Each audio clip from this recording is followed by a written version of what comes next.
Madeline. Last movie na talaga to. Hana, Ma, wait lang. ano ba Ma, Madeline? wait lang. Iiwan na ni George yung Pino. Ano ba yan? Manonood ka na lang araw-araw? Anong plano mo sa buhay? Plano? Oo nga. Ano ba plano ko? Parang kailangan ko na ng vision board. Ano? Tara? Okay. So, hello everyone. My name is Hannah Madeline B. Padilla from BSN 1A. And today, ipapakita ko sa inyo at sasabihin ko kung ano ba yung nilalaman ng vision board ko. So, bago ako magsimula, gusto ko lang i-define ano ba yung visual board para sa akin. So, visual board is a visual representation of my goals for the next 5 years.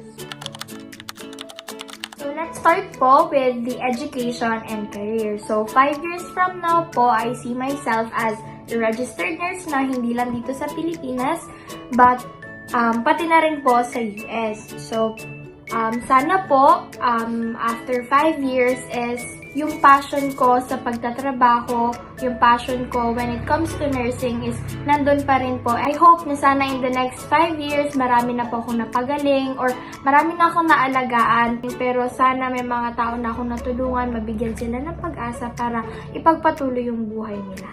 And then next po is this picture. So hopefully po, maging pediatric nurse po ako since simula bata pa ako lang po mag-isa. So, kapag nag-aalaga po ako ng ibang bata or like ng mga mas nakakabata sa akin is parang nafe-feel ko po na may purpose ako and mas nafe-feel ko po, doon ko po na ibibigay yung pagmamahal na hindi ko nabigay kung nagkaroon ako ng kapatid. So, next po is my dream house. So, dito po makikita nyo yung house and then yung interior design po ng mismong bahay.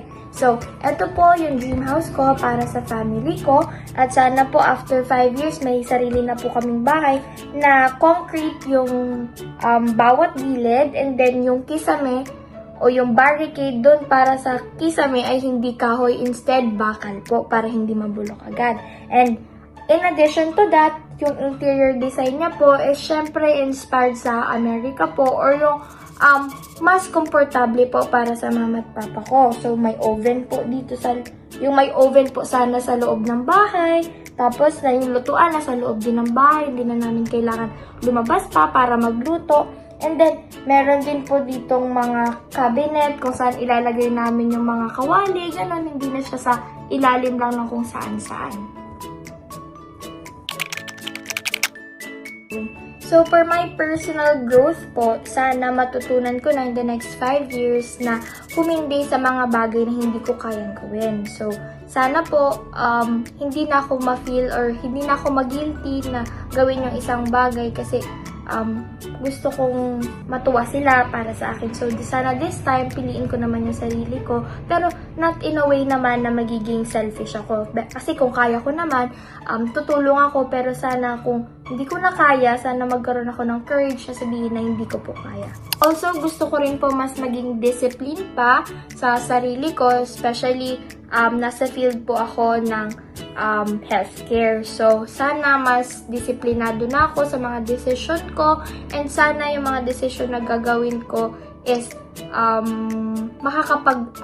sana yung mga decision na gagawin ko ay mas makakabuti para sa akin at hindi lang para sa akin, pati sa mga tao na nasa paligid ko. Okay, now for the last part po is may mga picture po tayo dito na mga lugar. For example, sa Japan, sa mga pagkain po sa Thailand, ito, and then few provinces po here in the Philippines, which is few lugar po, which is Boracay and Guimaras. So, sana after 5 years or 5 years from now is mapupuntahan ko na or mapupuntahan ko na, nakapag-book na ako ng ticket papunta sa mga lugar na to. Syempre, hindi lang naman sa ibang bansa yung gusto kong, hindi hindi lang naman iba't ibang mga bansa yung gusto kong puntahan is gusto ko rin naman syempre munang ma-explore kung ano yung meron tayo dito sa Pilipinas. So, naglagay ako dito ng Boracay at Guimaras. So, bakit sila? So, sa Guimaras, gusto kong pumunta kasi as a mango lover po. So, gusto kong matikman yung mangga na galing sa kanila. Since sabi nila, di ba, masarap yung mangga na binibenta sa kanila. And nakita ko yung mga pictures doon. Sobrang yellow, sobrang lalaki na mga mangga. So, as a certified mango lover po, gusto ko yun. And then, next po is sa Boracay. So, syempre,